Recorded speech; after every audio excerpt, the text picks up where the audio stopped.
Fala, guerreiros e guerreiras. Pessoal, muita atenção. Eu vou te explicar agora se o Pacto Internacional dos Direitos Civis e Políticos, aqui no nosso Estado brasileiro, ele tem caráter de Constituição, ele equivale à Constituição, ou se ele equivale à legislação infraconstitucional, ou se ele equivale também, de acordo com as palavras do Supremo Tribunal Federal, à legislação supralegal. Então se liga, tá? Para explicar isso, nós temos que saber e entender, certo? A famosa pirâmide de Kelsen, ok? Famosa pirâmide daquele famoso doutrinador Hans Kelsen, tá? Porque Hans Kelsen, ao estudar a hierarquia das normas, ele entendeu que para que as normas inferiores fossem respeitadas, nós precisaríamos ter normas superiores, tá? Daí nós temos uma pirâmide. Quem está acima, no patamar de cima da pirâmide, tem superioridade, isto é, tem hierarquia sobre quem está abaixo dos demais locais da pirâmide. E aqui não é diverso. E entendeu Kelsen, certo? Que deve estar no topo da pirâmide, ó. Deve estar no topo da pirâmide a Constituição. No Estado democrático de direito, a Constituição do país deve estar no topo. Porque já pensou se todo governante que entrasse, ele quisesse mudar os direitos fundamentais, tá? Ele quisesse mudar a organização político-administrativa do Brasil? Não. Nós temos no topo a Constituição justamente para prevenir, né? Para que a Constituição seja a norma máxima, né? De um Estado democrático de direito. E esse direito tem como mãe, tem como superior a Constituição, tá? Então no topo da pirâmide de Kelsen está a Constituição Federal. Mas aí nós sabemos que a nossa Constituição, ela é rígida. Por que, professor, que ela é rígida? Ela é rígida o seguinte, porque ela até pode ser modificada, mas tem um processo lento, pessoal, e complexo de reforma. É o processo das chamadas emendas constitucionais. Toda vez que eu quero modificar a Constituição, eu modifico através de emenda à Constituição. E quando a emenda constitucional ela é promulgada e entra em vigor, pessoal, ela equivale à Constituição. Algumas emendas elas estão no texto da Constituição, outras não. Por exemplo, a emenda constitucional 103, que foi a reforma da Previdência. Alguns artigos da emenda constitucional modificaram artigos da Constituição. Mas alguns artigos da emenda constitucional 103 não constam na Constituição, mas mesmo assim tem força de Constituição. Então aqui também eu tenho que colocar as emendas, certo? Constitucionais, ok? Ao lado aqui, certo? Da Constituição Federal. Meus amigos e amigas, entendeu, certo? O nosso legislador constituinte em 2004, aqui no Brasil, de fazer uma emenda à Constituição e criar um novo parágrafo, certo? Ao artigo 5º da Constituição, parágrafo 3º. E esse parágrafo, ele diz o seguinte, que tratados internacionais de direitos humanos que o Brasil faça parte e que quando esses tratados tivessem sido trazidos o nosso Estado, certo? De forma interna, se eles forem aprovados no processo de aprovação no Congresso, da mesma forma que se faz uma emenda constitucional, isto é, em 2 turnos de votação em cada casa do Congresso, na Câmara e Senado, aprovada por 3/5 dos votos dos membros de cada casa, aquele tratado internacional de direitos humanos passaria a equivaler às emendas constitucionais, porque teria o mesmo processo, o mesmo rito das emendas constitucionais. Então, aqui no topo também você vai inserir, certo? Os tratados internacionais de direitos humanos aprovados com o quórum de emenda, ok? Tratados de direitos humanos aprovados com o quórum de emenda. Beleza? Olha só, eu vou botar aqui um asterisco, tá? Nos tratados de direitos humanos, porque daqui a pouco eu voltarei a esse assunto, tá? Daqui a pouco eu voltarei a esse assunto. Mas o fato é que no topo da pirâmide de Kelsen, aqui do Brasil, nós temos a Constituição Federal, as emendas constitucionais e os tratados internacionais de direitos humanos aprovados com o Código de Emenda. Beleza? Logo abaixo da Constituição, no segundo local aqui da pirâmide, meus amigos, no segundo local aqui da pirâmide, nós temos a legislação infraconstitucional. A legislação infraconstitucional, ou também chamada legislação ordinária, ok? Legislação infraconstitucional ou legislação ordinária. São as leis, né? As leis, tá? Por exemplo, Estatuto do Desarmamento, Lei 10.826, Lei de Licitações, Lei 8.666, Lei de Concessão de Serviços Públicos, Lei 8.987, tá? Código de Trânsito Brasileiro, tá? Que é uma lei ordinária também. As leis como um todo, elas estão aqui no meio, ó, tá? É a legislação inferior à Constituição. Qualquer lei, certo? No Estado brasileiro, lei ordinária ou complementar está abaixo da Constituição, das emendas constitucionais e dos tratados internacionais de direitos humanos aprovados com o Código de Emenda. Legislação infraconstitucional. Outro exemplo, Lei de Execução Penal, a LEP, Lei 7.210, também está aqui, certo? No meio da pirâmide. Só, meus amigos, que às vezes a legislação ela é muito ampla e muito genérica. Quer ver um exemplo? Por exemplo, diz lá a Constituição, no artigo 24, inciso 1, que compete concorrentemente, isto é, à União e aos Estados legislar sobre direito penitenciário. A União, na competência concorrente, legisla sobre normas gerais e os Estados complementam essa legislação de normas gerais. A União, certo, com base nessa competência concorrente, para legislar sobre normas gerais, editou a Lei de Execução Penal. Então, a Lei de Execução Penal, a LEP, Lei de Execução Penal, a LEP, ela foi feita com base na competência concorrente da União para legislar sobre direito penitenciário. Mas a LEP, ela é genérica, né? Ela trata aí das assistências ao preso, dos princípios aplicáveis à execução, progressão de regime, regressão de regime, mas ela não diz como é que é o sistema penitenciário de cada estado do Brasil. Então, cada estado do Brasil pode legislar para regulamentar a lei de execução penal. Então, os estados brasileiros podem editar legislações complementares a essa legislação geral, que é a lei de execução penal, que é uma lei nacional. Aí é que eu venho aqui para baixo, certo? Para as normas infralegais, tá? Para as normas infralegais. Normas infralegais. Então, o que é normas infralegais? Normas inferiores à lei, ó. Aqui na legislação infraconstitucional, legislação inferior à Constituição, então aqui são normas inferiores à lei, normas que regulamentam a lei. Então, volta para o exemplo da LEP. A LEP é uma lei nacional, é uma legislação nacional que regulamenta direito penitenciário, o sistema penitenciário. Mas os estados podem editar normas infralegais, isto é, inferiores à lei, para regulamentar em seu âmbito o sistema penitenciário de cada estado. Aqui no estado do Ceará, o órgão competente do sistema penitenciário, que é a Secretaria da Administração Penitenciária, SAP, ela editou uma instrução normativa,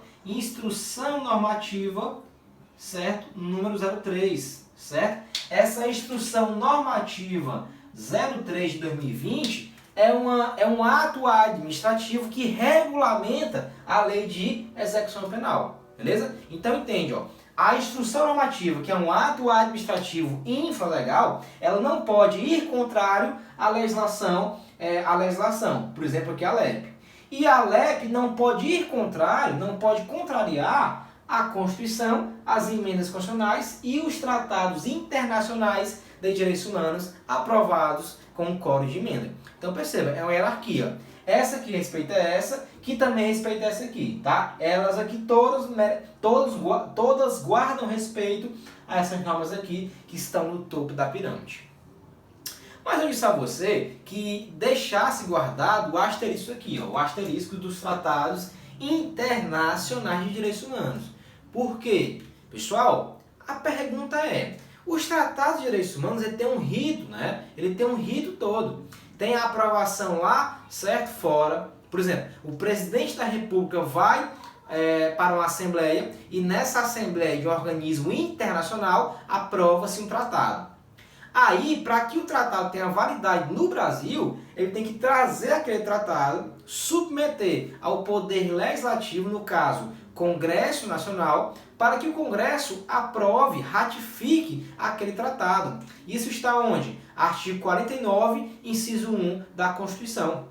Aliás, inciso 5 da Constituição, que compete ao Congresso ratificar, certo, os tratados internacionais que o Brasil seja parte. Então o Congresso ele vai votar aquele tratado, saber se aquele tratado é bom ou não para o país, né? O Congresso vai discorrer sobre ele. E aí no Congresso nós temos dois ritos de votação. Eu tenho um rito comum, certo? Que é o rito simples, ok? E eu tenho um rito complexo, tá? Que é o rito similar a das emendas constitucionais. Então se o Congresso, quando pega um tratado que o presidente assinou lá fora, ele vota de forma complexa, igualmente as emendas constitucionais, aquele tratado de direitos humanos, ele passa a equivaler o quê? Passa a equivaler a emendas constitucionais. Mas, meus amigos, essa regra de votar um tratado similar ao Código de Emenda só foi incluída na Constituição em 2004, através da Emenda Constitucional 45 de 2004, que foi a reforma do Poder Judiciário. Então, olha só, antes disso não tinha essa regra, tá? Professor, beleza. E se não tinha essa regra antes disso, como é que ficaram, né? Ou ficam os tratados aprovados anterior à emenda constitucional? Pessoal, aí o STF discorreu, certo, num caso concreto, da prisão, certo? Da prisão de devedor, né? De devedor de prestação fiduciária e disse o seguinte, ó. Tratados de direitos humanos que não são aprovados pelo Código de Emenda, porque se for pelo Código de Emenda, equivale à emenda. Tratados de direitos humanos que não são aprovados pelo Código de Emenda, ou então tratados de direitos humanos aprovados anteriormente à Emenda Constitucional 45, que foi a emenda que colocou esse processo de votação dos tratados, tratados aprovados antes dessa emenda, de acordo com o STF, eles merecem um local especial. De acordo com o STF, tratados de direitos humanos que não passaram pelo Código de Emenda ou que foram aprovados anteriormente à Emenda 45, que possibilitou a votação de tratados com o Código de Emenda, esses tratados anteriores a isso, eles têm, pessoal, natureza, certo? Supralegal. Natureza supralegal. Professor, o que é isso? Preste bem atenção, tá? Preste bem atenção. Então aqui, ó, eu tenho tratados de direitos humanos, tá? Sem coro de emenda, tá? Porque se ele tem coro de emenda, ele vem para cá, ó. Então, de acordo com o STF, tratados internacionais de direitos humanos que não foram aprovados por esse rito do rito de emenda, eles têm uma natureza supralegal. Por quê? Porque, gente, direitos humanos, né, tem uma importância enorme no nosso Estado. A Constituição Federal, no artigo 4, inciso 1, ela diz que nas relações internacionais a prevalência é dos direitos humanos. Numa briga entre dois estados, numa briga entre o Estado do Brasil, certo? E outro Estado, prevalece direitos humanos. Então não pode os tratados de direitos humanos, certo, serem menores em importância à legislação infraconstitucional. Segundo o STF, os tratados de direitos humanos que não têm um código de emenda, eles são superiores à legislação infraconstitucional. Mas por não terem passado pelo código de emenda, eles são inferiores a quem? Ó? Inferiores à Constituição. Portanto, de acordo com o Supremo Tribunal Federal, certo?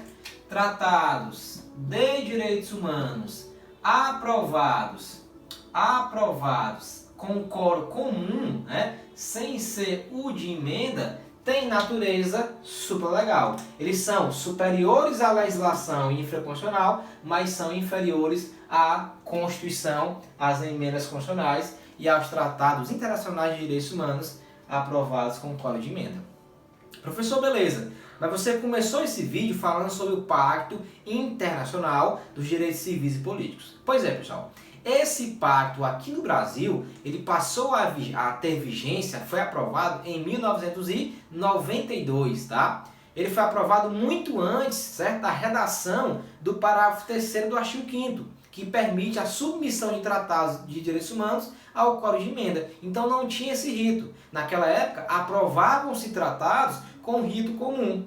Então, o STF disse, ora, tudo bem, não tinha um rito de emenda, mas como eles são de direitos humanos, eles são superiores à legislação infraconstitucional e são, certo, inferiores à Constituição. Nesse meio aqui, certo, nesse meio aqui está, certo, está dois tratados.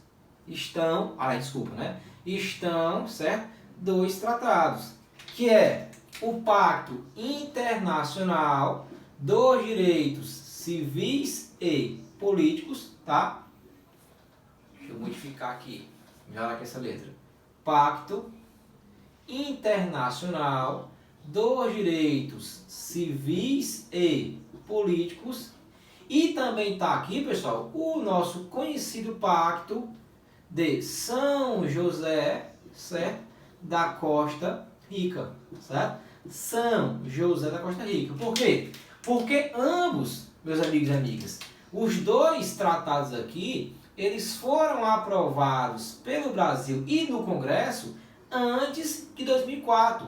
Isto é, quando não tinha ainda aquele rito, certo, de emenda à Constituição. Portanto, não tinha um rito de emenda à Constituição, eles não poderiam equivaler à emenda constitucional. Mas, de acordo com o STF, se são de direitos humanos, mesmo sem um código de emenda, eles têm natureza supralegal. Então, o que está neles, o que está nesses tratados que tem natureza supralegal, ele é superior à legislação infraconstitucional. Então, o que está no Pacto Internacional dos Direitos Civis e Políticos e o que está no Pacto de São José da Costa Rica, eles têm o poder, certo, de contrariar a legislação infraconstitucional e as normas infralegais, porque eles são superiores a ela, ok?